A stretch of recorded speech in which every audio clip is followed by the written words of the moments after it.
Hello friends, Operator Starsky with a daily update from Ukraine. Today is day 535 of the Russia's invasion. The enemy keeps attempting unsuccessful strikes and attacks on Kupiansk and Klishivka, south of Bakhmut. The reason the Russian invaders concentrated a lot of troops in those areas is to stretch the Ukrainian reserves, since the armed forces of Ukraine keep steadily advancing towards Berdyansk and Melitopol. The General Staff of Ukraine confirms that approximately 500 Russian invaders were eliminated in the past 24 hours.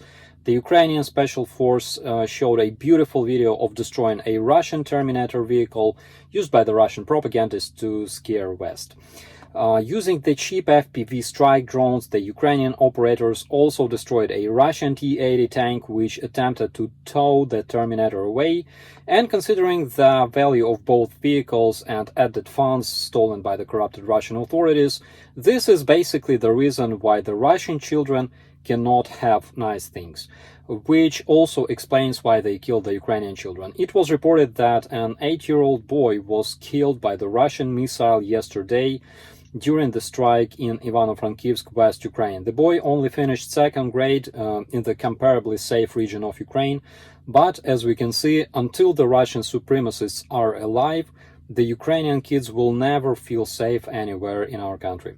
Belarusian dictator Lukashenko made a cynical statement that the Ukrainian children will keep being forcefully relocated from Ukraine to Belarus and Russia. It was confirmed that the so-called Belarusian Red Cross was involved into committing a war crime of a forceful deportation of the Ukrainian children to the territory of hostile countries.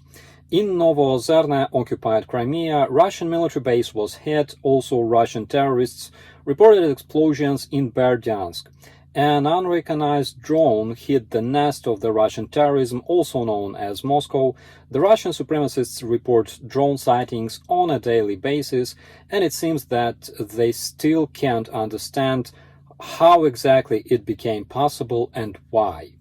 The Kerch Bridge in the occupied Crimea was hit today. Apparently, it's hard to hide such facts from the public because people usually have eyes and ears, and the bridge itself is quite big, Still, stupid Russian supremacists attempted to fool everybody, initially saying that nothing really happened. Then they admitted the fact of the strike, but said both missiles were intercepted. Meanwhile, numerous witnesses reported at least 4 impacts and loud explosions. Several clouds of smoke were seen coming from the bridge. We have no confirmation on the damage taken by the illegal Russian bridge, but hopefully soon we'll have more details on that.